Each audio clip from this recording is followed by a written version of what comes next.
Hello everyone. With the recent introduction of Modern Horizons 3, the 3-card blind format feels more powerful than ever. Well, discounting the point in time when Black Lotus was legal, of course, which was insane, by the way, for those of you who were not around for that. Modern Horizons 3 has brought in new cards that are immediately impacting the format, like White Orchid Phantom, Disruptor Flute, Ajani Nakatl Pariah, and many more. I think many players would agree that within recent Magic the Gathering history, a lot of modern card designs have pushed the limitations of how powerful things can really be. If we were to turn back time, decades ago, Magic the Gathering was a very different game than the one we have today. That might leave many of you wondering what the 3-card blind format would have looked like if we went back to a time nearly a decade before a card like Chronomaton was even printed. There isn't much documentation about the history of the 3-card blind format, but I'm almost certain that many of you are unaware of the format having a history at all. To start off,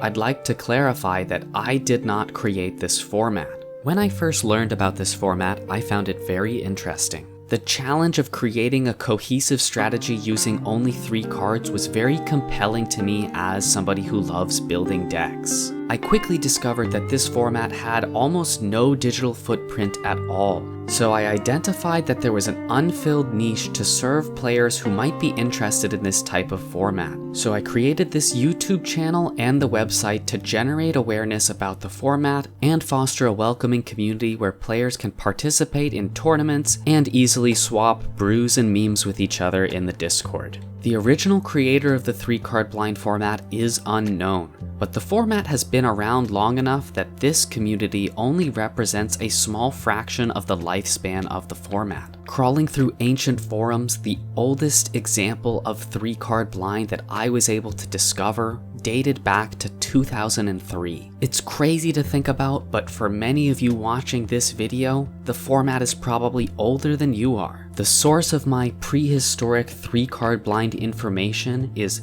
3cb.dratitall.com, which is a website that is no longer functional and can only be accessed using the Wayback Machine. The earliest tournament run in this Dratitall community was on May 11th of 2003. And tournaments ran on a semi-regular basis up until November 11th of 2005. So let's take a dive into this and see what 3-card blind really looked like this long ago. Before we begin, I'd like to let you know that this community was very small compared to the one that we currently have. As far as I can tell, this community peaked at 23 players, and there were many points in time where it had fewer than 10. I would also like to remind you folks that at this point in time, Scryfall didn't exist, and its predecessor, MagicCards.info, didn't exist until 2005. Between this and the extremely small community on the Dratitall website, it is unlikely that most players in this tournament were optimizing their decks in the same ways that people in this YouTube community are able to today. It is also worth noting that at this point in time, the newest set was Legions. Even in this small community that had access to fewer tools that we have today and a much smaller and less powerful pool of cards, there are still obvious similarities between the kinds of strategies that they were playing way back then and ones that have been used in the past year or so within this YouTube community. Let's get started by looking at their initial ban list that was used for the first tournament that was run. For those of you who have been part of this YouTube community for a while,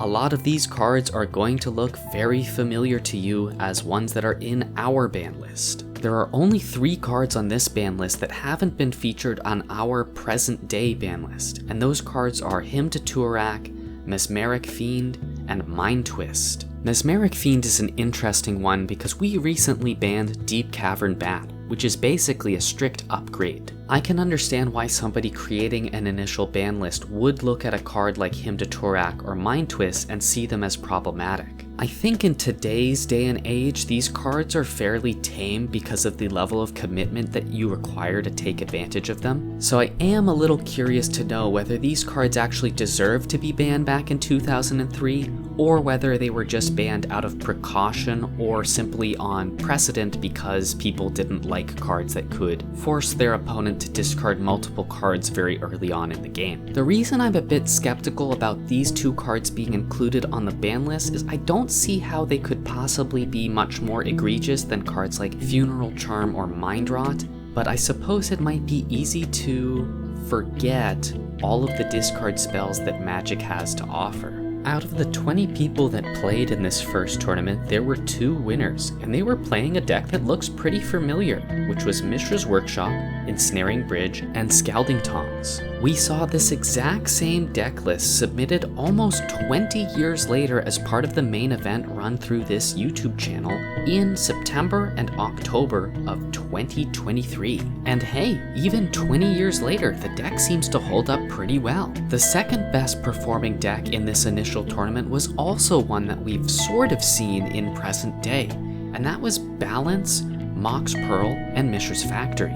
In the main event tournament, we've seen somebody play Balance, Mox Pearl, and Mutavault. Ironically, I think Mishra's Factory is actually the better choice here, because Mishra's Factory can block and tap to give itself +1/+1, making it able to block more favorably than Mutavault could. The third best performing deck was Savannah, Eladamri's Vineyard, and Mobilization. I think by today's standards, this is a very weak deck.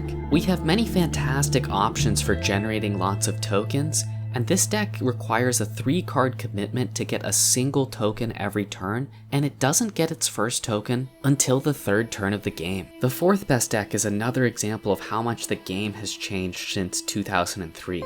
It was Remote Farm, City of Traders, and Herald of Serra. Herald of Serra requires a 3-card commitment to play, and it is only a 3/4 with Flying and Vigilance that comes out on turn 2. In today's day and age, you can get a 4/4 with practically every keyword in the game written on it on turn 1 with Scion of Draco. I don't know if Herald of Serra was actually the best 4-drop to be playing even back in 2003 with City of Traders and a Depletion land, but either way, it is impressive to me how different things looked way back then. The final ancient deck tech that I'm going to share with you today is Swamp, Dark Ritual, and Dothy Marauderer. In present day, the best payoff for Dark Ritual in 3-card blind is probably Rotting Regisaur. If it's met with no resistance, Rotting Regisaur will end the game on turn 4.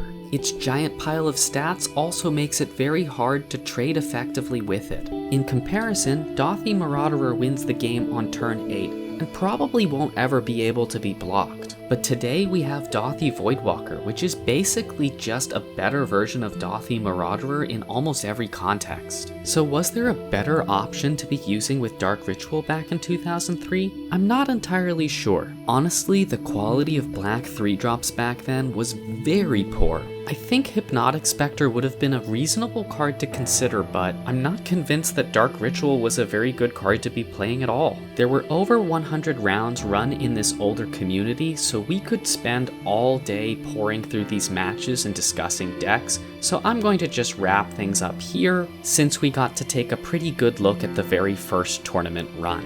I hope you enjoyed taking this trip back in time with me to look at some prehistoric 3-card blind. As a reminder, in present day, the main event 3-card blind tournament is open for submissions, and you have until the 7th of the month to get your deck list in. I'm very excited to see how the new Modern Horizon 3 cards affect the meta. Thanks for watching, everyone, and see you soon.